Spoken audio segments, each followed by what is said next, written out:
Hello everyone, this is Susan and today we are going to learn how to shade realistic lips and mouth. I will list out all the needed materials along with showing you the step-by-step techniques that I used. There are also some common mistakes for you to avoid, so make sure you stay by the end of the video.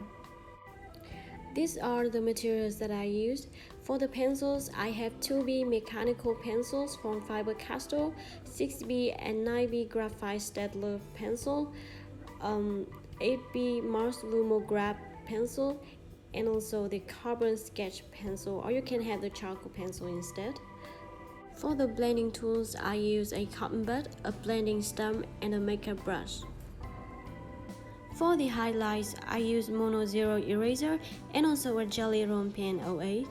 I cut the tip of the eraser like this to create the highlights. The ink of the Gelly pen is not stable, so I always try it out on paper before I actually use it on my drawing. Continue watching because now I'm gonna show you the techniques that help you to create the most realistic lips and mouth. The lips lines and wrinkles are important, but not many people pay enough attention to them. So take a look at the photo here. You can see that the most noticeable details are the vertical lines. Those lines are often straight or curved a bit, so you will start with a 2B pencil to draw the lines. They will start from the inner lips towards the outer and define the overall shape of the lips.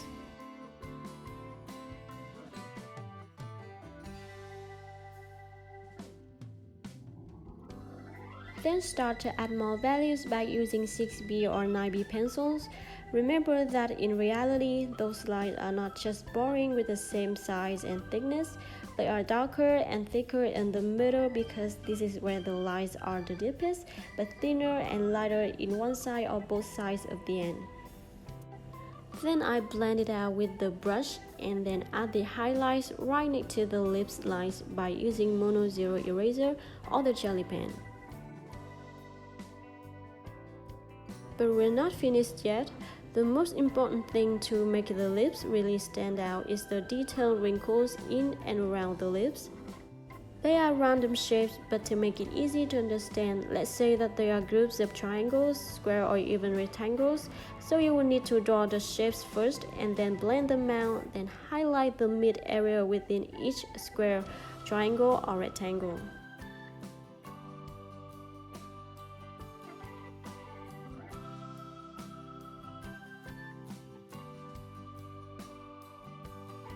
Let's move on to the common mistakes that you need to avoid. The first is drawing flat lips. By that I mean you don't pay attention to the shadows and highlights and just go with one tone for all the lips. Instead, you might want to study the reference photo first and understand the basic tones that you should put on the lips before working on details. It is often darker on the inside lips, the top and the bottom of the lips, and lighter in the middle of the lips. So make sure you get the first layer with the correct foundation. The second mistake is that you might draw boring uniform details like this.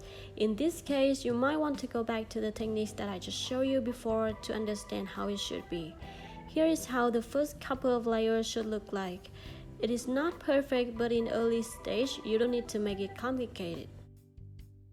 The last mistake is that the lips are out like Lily. Believe me, that will destroy the realism in your drawing, so keep in mind that there is no outlines. The outlines are defined by the details you create. Let's draw! First, I put a thin charcoal layer all over the lips. This is the first layer before I add up more layers and detail. Then I draw the lips wrinkles with 2B mechanical pencil. This is only to define where I want to put the wrinkles, so they don't need to be exactly the same with the reference photo. However, the more details you add, the more realistic the lips are going to be. Remember the lips texture that I showed you before? This is when you are going to apply the technique into your drawing.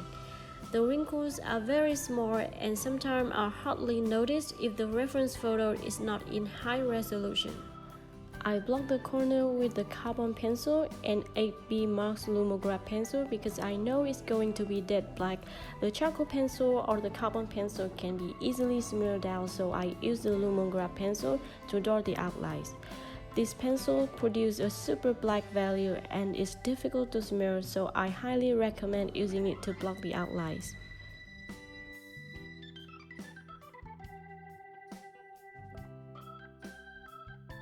Then I use 2B mechanical pencil to shape the teeth. The corners of the teeth should be darker. To make it look three-dimensional, I added some highlights on the teeth. That is when the Gelly Roll pen comes in handy. Then I continue to work on the wrinkles with the 6B pencil. This time, I pay more attention to the details and stick closely to the reference photo. I also use the cotton buds, the makeup brush, and the blending stump to blend it out. The blending stump is really helpful as it can also be used as a drawing tool. Because the charcoal and the graphite still remain on the tips of the blending stump, as I use this to blend so that I could use it to draw the blurry wrinkles. If you are interested in eyes drawing, then I also have other videos where I explain fully the techniques and process to draw realistic eyes and eyebrows. Otherwise, stay tuned because we are almost done.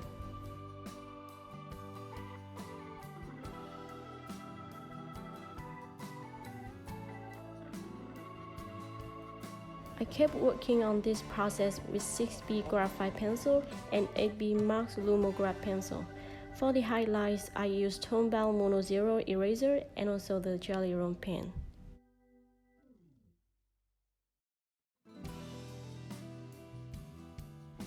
This is the final result of my lips and mouth drawing. Follow me on Instagram at Susantino Art for more artworks that I produced.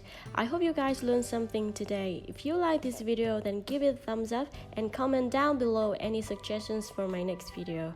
Don't forget to subscribe and hit the bell icon so you won't miss any tips and tutorials. Thank you for watching. See you next time.